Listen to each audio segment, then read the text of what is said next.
할렐루야. 하나님께서 여러분의 삶에 놀라운 은혜를 함께 하시기를 축복합니다. 자, 이번 한 주 동안 우리 전쟁, 성경에 나와 있는 전쟁, 물론 대단히 많은 전쟁이 있지만 그 중에서 몇 가지를 뽑아서 이 전쟁의 특징과 또 일관된 흐름들을 좀 살펴보았습니다. 아브라함의 야습 318명의 집에서 길리온 자들이 밤의 야습을 감행했다. 기록되어 있는 문서 중에서 최초의 야습이라고 할 수 있는 아브라함의 야습을 살펴보았고, 또 르비딤에서 펼쳐졌던 아말렉 군사들과의 싸움, 그래서 모세가 손을 들면 이기고 손을 내리면 지는 싸움을 살펴보았고, 그리고 이 여호수아의 여리고 공성전을 살펴보았고, 그리고 어제는 기드온과 300용사의 미디안 군대와의 싸움도 살펴보았습니다. 자, 오늘 살펴보는 다윗과 골리앗의 싸움은 여러분들 워낙에 유명하긴 하지만 지금까지 살펴본 전쟁들과 맥을 같이 하는 것은, 지금까지 살펴본 전쟁들의 가장 큰 맥은 무엇인가 하면 나는 약하고 상대방은 말할 수 없이 강하다는 데 있습니다. 사람들이 보기에 전투력 분석을 하면 나는 100% 지는 싸움이에요. 자, 그 지는 싸움에 어떻게 이기게 하셨는가라고 하는 것을 우리가 보았습니다. 때로는 손을 들면 이기고 손을 내리면 지고, 또 밤에 야습을 감행했기 때문에 이겼다. 또는 성을 빙빙빙 돌아서 소리를 지르니까 이겼다. 또 300명이 밤에 야습을 해서 나팔을 부니까 이겼다. 자, 표면적으로는 그렇게 되어 있고 결론적으로는 하나님께서 도우셨다라고 되어 있는데, 그 이면에는 하나 빠진 게 있습니다. 그것이 무엇인가 하면 알고 보니까 적은 대단히 약하더라는 것입니다. 자, 이 부분을 우리가 솔직히 알 수가 없죠. 자, 이것이 상당히 상반된 진리인데, 막상 가서 싸우고 보니까 미디안 군대 군사들은 사기가 완전히 떨어져 있는 자들이더라, 그 얘기죠. 그래서 보리떡이 와서 우리를 덮쳐버리더라. 벌써 전쟁의 승패가 끝나버린 거예요. 이스라엘은 확인하러 갔다는 겁니다. 그러나 겉으로 보기에는 엄청나게 큰 군대지요. 아이성 여리고성 전투는 어떻습니까? 여리고성 전투 굳게 닫혀 있죠. 7번 돌고 들어갔습니다. 라합은 벌써 얘기하죠. 여리고 사람들은 간담이 서늘해 있다. 우리는 감당을 못한다. 당신들이 출애굽할 때부터 알고 있었고 홍해 바다를 건널 때부터 알고 있었다. 그 얘기를 지금 하는 거예요. 그러니 적은 벌써 내부적으로는 무너지고 있는데 어떻게? 이스라엘은 확인하러 갔다. 그러나 공성전이기 때문에 어떻게 이길 것인가에 대해서는 감당할 수 없었던 겁니다. 자, 모든 상황들이 알고 보면 그렇습니다. 자, 오늘 다윗과 골리앗의 싸움도 상당히 재미있는 대목이죠. 다윗과 골리앗의 싸움의 본질은 여러분들 여러 가지로 생각하실 수 있겠어요. 물맷돌을 잘 던져서 이렇게 됐다, 또는 골리앗이 또 문제가 있지 않았겠냐, 이렇게 추측도 해보시는데, 자, 표면적으로는 이렇습니다. 당시에는 전쟁을 할 때 주장전이라고 있죠. 제일 잘 싸우는 사람이 나와서 싸우는 겁니다. 그런데 이 재미있는 상황이 어떤 상황인가 하면, 그러면 블레셋에 골리앗이 있으면 일방적으로 와서 그냥 싸우면 이기는 것 아니냐 생각하기 쉬운데, 지금 골짜기라고 하는 엘라 골짜기라고 하는 골짜기를 사이에 두고 양쪽 진영이 산 꼭대기에 서로 마주보고 있는 거예요. 마주보고 멀리 있지 않습니다. 소리 지르면 다 닿고 다 보이는 상황인데, 문제는 밑으로 내려가서 골짜기가 약간의 평지가 있는 골짜기예요. 엘라 골짜기가. 평지를 달리다가 올라가야 되니, 그러면은 올라가는 사람이 불리하겠죠. 그러니 하다가 이 대치 국면이 계속 장기화되는 겁니다.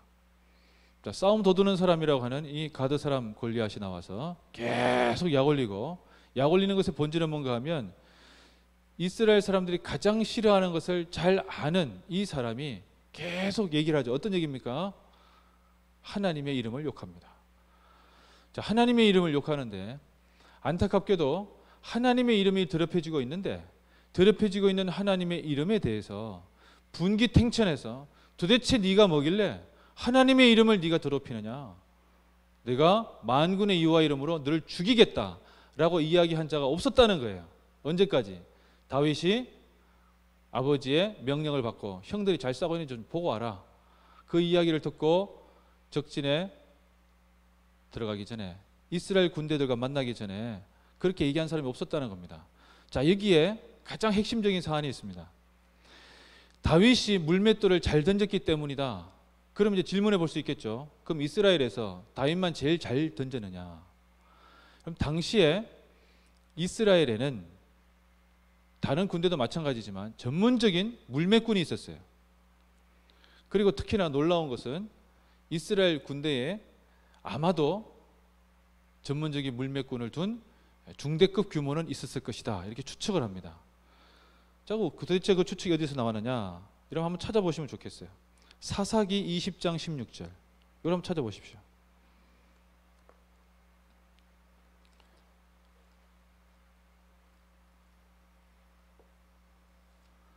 사사기 20장 16절.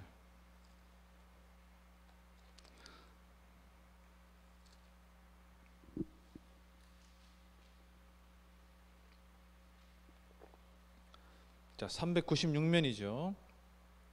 사사기 20장 16절 한 절 말씀입니다. 같이 한번 읽어보겠습니다. 이 모든 백성 중에서 택한 700명은 다 왼손잡이라 물매로 돌을 던지면 조금도 틀림이 없는 자들이더라. 아멘. 자, 이 사람들 누구 얘기하는가 하면 베냐민 자손이에요. 베냐민 자손인데 이 사람들 어떻다는 겁니까? 700명 정도가 왼손잡인데 이 사람들이 전문적인 물맷꾼들이라는 거예요. 자, 오른손으로 던지는 것과 왼손으로 던지는 것의 차이가 있느냐? 저게 헷갈리겠죠? 자, 어쨌든 이 왼손잡인데 700명입니다. 자, 여러분 한번 질문해 볼 수 있겠죠? 사울 왕은 어느 족속입니까? 베냐민 지파입니다. 사울 왕도 좀 던져봤겠죠? 사울 왕이 자기 조상 대대로 자기 지파의 가장 뛰어난 점이 뭔가 하면 물매를 잘 던진다는 거예요. 그러면 사울 휘하에는 물매를 잘 던지는 물매꾼이 있었겠습니까? 없었겠습니까? 당연히 있었겠죠. 자, 여러분 여기에 한번 우리가 들여다볼 대목이 있다는 거예요. 전쟁에서 싸워서 승리한다는데 탁월한 능력을 갖춘 자들이 그렇게 많음에도 불구하고 적에게 나가서 싸워야 되겠다고 생각한 사람은 한 명밖에 없었다는 겁니다. 그 이유가 어디에 있습니까? 그 이유는 사울이 물어본 대목에 있어요. 넌 도대체 어떻게 싸워서 이길 수 있다는 얘기냐? 자, 32절에 보시면 다윗이 사울에게 말합니다. 사람이 낙담하지 말 것이라 그의 주의 종이 가서 저 블레셋 사람과 싸우리다. 자, 그러자 사울이 얘기합니다. 얘야, 저 블레셋 사람과 너는 싸울 수 없는데 저 블레셋 사람은 어려서부터 병법을 익히고 어려서부터 무술이나 각기 칼과 창과 단창을 다루는데 익숙한 자다. 어려서부터 용사고 쟤는 그냥 특기병이야. 너하고는 상대가 안 돼. 너는 딱 보니까 소년인데 얼굴도 빨갛고 안 된다 이거예요. 자, 그런데 다윗이 얘기하죠. 34절에 자, 이 얘기가 우리가 보기에는 와, 뭐 그럴 수 있겠지만 그냥 객관적으로 들으면 웃기는 얘기예요. 뭔 얘기인가 하면 주의 종이 아버지의 양을 지킬 때 사자나 곰이 와서 양떼에서 새끼를 물어가면 내가 따라가서 그것을 치고 그 입에서 새끼를 건져내었고 그것이 일어나서 나를 해하고자 하면 내가 그 수임을 잡고 그것을 쳐 죽였나이다. 자, 36절에 주의 종이 사자와 곰도 쳤은즉 살아계시는 하나님의 군대를 모욕한 이 할례받지 않은 블레셋 사람이리까. 37절에 여호와께서 나를 사자의 발톱과 곰의 발톱에서 건져내셨은즉 나를 이 블레셋 사람의 손에서도 건져내시리이다. 지금 다윗은 되게 진지하게 얘기하죠. 막 얘기하는데 듣고 있는 사울이 뭐라 그래요? 여호와께서 너와 함께 계시기를 원하노라. 감동이 없어요. 그 얘기를 듣고 이야, 네가 정말 하나님께서 내리시는 용사구나. 너야말로 진짜 제대로 된 용사다. 역시 대단해. 이렇게 아니에요. 그래, 하나님께서 너와 함께 계시를 원한다. 이렇게 하고 보내는 거예요. 여러분, 다윗은 이 고백이 자기의 힘의 근원이라고 얘기하는데 힘의 근원을 이야기하는데 이스라엘의 왕된 자가 지금 이 말의 본질을 못 깨닫고 있다는 거예요. 여기에 안타까운 점이 있고 여기에 다윗과 사울의 엄청난 차이점이 있습니다. 여러분, 이 차이점을 보십니까? 지금 다윗은 어떤 거예요? 다윗은 전쟁에서 싸워 나가기 위해서 뭔가 물맷돌을 가지고 연습하고 뭐 이게 아니에요. 자기 아버지의 재산을 지키기 위해서 열심히 노력한 거예요. 자기가 지금 있는 이 자리에 오늘 내가 물맷돌을 던지고 오늘 저거 가까이 다가오는 늑대 저거 어떻게 쫓아내야 되지? 돌도 던져보고 물매도 던져보고, 이런 물매라고 하는 게 옛날부터 있었던 아주 원시적인 무기입니다. 그러나 이게 유효사거리가 100m가 넘어요. 잘 던지는 사람들은 200m, 300m까지 갔다고 합니다. 자, 이 고대의 가장 강력한 무기 중에 하나면서도 누구나 다 던질 수 있는 무기예요. 웬만하게 던지면 웬만하게 맞출 수 있어요. 근데 다윗은 어느 정도입니까? 그 정도가 아니었다는 거예요. 심지어는 새끼를 물어가는 곰이나 사자도 아가리를 벌리고 끄집어내고 까불면 수염 잡아당기고 쳐버렸다는 거예요. 이렇게 말하는데 그렇구나 라고 생각을 했다는 겁니다. 별로 감동이 없었다는 것이죠. 그러나 이 다윗은 어렸을 때부터 야전에서 자기 실력을 다 주어온 사람입니다. 어느 날 혜성같이 등장했지만 요즘 젊은 애들이 하는 표현이 뭐예요? 본업 존잘이에요. 본업을 잘해. 가수가 얼굴 잘생기고 성격 좋고 다 좋은데 노래를 못 부른다. 꽝이에요. 군인이 뭐 여러 가지 이렇게 뭐 탁월하고 한다지만 기본적인 자기 실력이 없다고 그러면 못 쓰겠는 거죠. 다윗이라고 하는 자는 기본적인 것이 되어 있어요. 그는 신앙도 되어 있고요. 그는 하나님께 대한 체험도 있습니다. 그리고 야전에서 닦아온 실력이 있어요. 그만의 실력이야. 어느 누구도 그렇게 잘 던질 줄은 몰랐어요. 이런 블레셋의 이 가드 사람 골리앗은 키가 280cm 가까이 되는 사람이에요. 여러분 280을 가까이서 보신 적이 있습니까? 저는 제 아들이 189인데 걔만 가까이 가도 움츠러들어요. 근데 그보다 키가 1m가 더 큰 사람이잖아요. 감당할 수 없습니다. 가까이 가면은 간담이 서늘하죠. 블레셋이 앞에서 멀리서 얘기했는데 가까이서 들어보니까 목청도 엄청 커. 여러분 천하의 누구라도 기본적으로 속된 말로 쫄리게 되어 있습니다. 그런데 그 상황에서 다윗이 어떻게 합니까? 달려가면서, 잘 보세요. 골리앗은 걸어오는데 다윗은 달려가면서 돌을 꺼내가지고 물매에다 담아가지고 던집니다. 얼마나 지금 능숙해요? 막 달려가면서 꺼내가지고, 통상은 이렇게 꺼내가지고 하다가 떨어뜨리고 막 그러면 칼로 오고 막 피하고 막 이런 분위기잖아요. 그게 아니다 이거예요.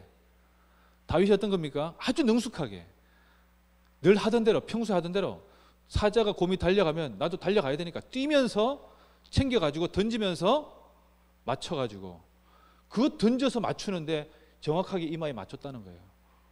정확하게 정수리에. 그런데 여러분 그 방법 외에 골리앗을 넘어뜨릴 수 있는 방법이 어디에 있습니까? 여러분 그 순간 다윗이 골리앗을 넘겨뜨리는 바로 그 순간 그런 차원 높은 세계로 들어가게 되는 것이죠. 자, 그런데 놀라운 것은 그 골리앗이 말콤 글래드웰이라고 하는 사람의 책 다윗과 골리앗에 보시면 이 사람이 뇌하수체 비대증을 앓고 있는 사람이었어요. 이게 뭔 뜻인가 하면 뇌하수체 비대증은 이 뇌하수체가 커지는 겁니다. 그래서 망막을 눌러요. 그래서 앞이 잘 안 보입니다. 그래서 오늘 우리 성경 자체에는 이게 잘 안 나와 있지만 다윗이 도대체 이 골리앗이 다윗을 바라볼 때 어디서 오는지 처음에는 하나라고 했다가 둘이라고 했다가 가까이 오니까 뭐야 애구나 뭐 이렇게 시력 자체가 대단히 잘 안 보이는 사람으로 묘사되어 있는데 원문에는 그렇습니다. 무슨 얘기인가 하면 비밀이 밝혀지는 거죠. 어떤 비밀입니까? 골리앗 앞에 방패를 들고 가는 자가 골리앗을 보호하기 위해서 방패를 들고 있는 줄 알았는데 알고 보니까 어떤 거예요? 골리앗이 앞이 안 보이니까 끌고 다니는 사람이었다는 거예요. 골리앗은 앞이 보이지도 않는데 그냥 서서 소리만 지르는 모습이었다는 겁니다. 이것이 최근에 의학자들과 과학자들이 밝혀낸 실체예요. 자세한 내용은 다윗과 골리앗이라고 하는 말콤 글래드웰의 책을 보시면 됩니다. 이 놀라운 얘기입니다. 무슨 얘기입니까? 적은 벌써 무너져 있어. 그것은 적에게는 탑 시크릿이었어요. 아무도 몰라요. 어느 누구에게도 얘기한 적이 없고 블레셋 군사들도 몰랐을 거예요. 하지만 몇몇 사람들만 알고 있었습니다. 골리앗은 사람이 끌고 다니지 않으면 아무짝에도 쓸모없는 바보 같은 존재라는 것이라는 거예요. 사람들이 보기에는 견고하고 무너뜨릴 수 없을 것 같은데 알고 보면 허당이었다는 겁니다. 중요한 것은 그 상황 가운데서 아무도 허당인 줄 모르는데 누가 그것을 나가서 싸우게 할 수 있냐 이거예요. 그것은 하나님께서 쓰시는 사람, 아니 하나님께 대해서 뭐라고 고백하는 사람? 47절에 이 고백을 할 수 있는 사람입니다. 여러분 이것을 한번 읽어봤으면 좋겠습니다. 17장 47절 같이 읽어보겠습니다. 또 여호와의 구원하심이 칼과 창에 있지 아니함을 이 무리에게 알게 하리라. 전쟁은 여호와께 속한 것인즉 그가 너희를 우리 손에 넘기시리라. 아멘. 전쟁은 여호와께 속한 것인즉. 여러분 이 어린 아이가 이번 주에 살펴본 전쟁의 네 가지 전쟁의 본질을 꿰뚫고 있습니다. 여러분 이것은 성경 전체를 꿰뚫고 있는 얘기입니다.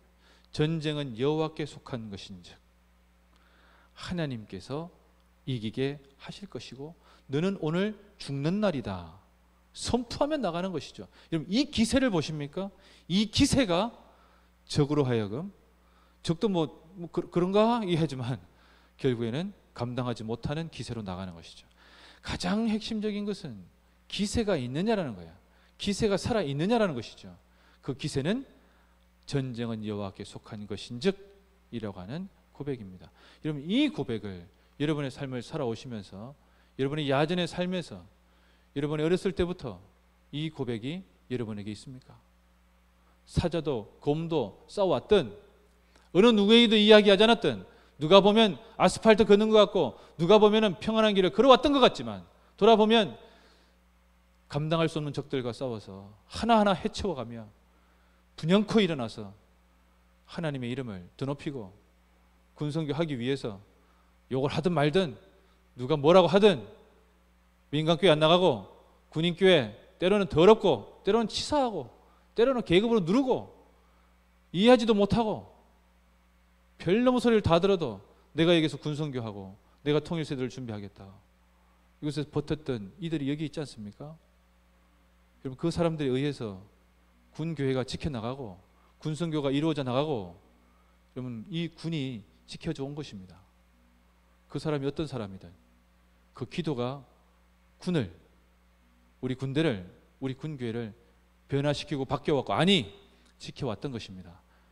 그럼 그것이 여러분들의 고백입니다. 고백이 될 줄로 믿습니다. 그렇게 되어야 됩니다.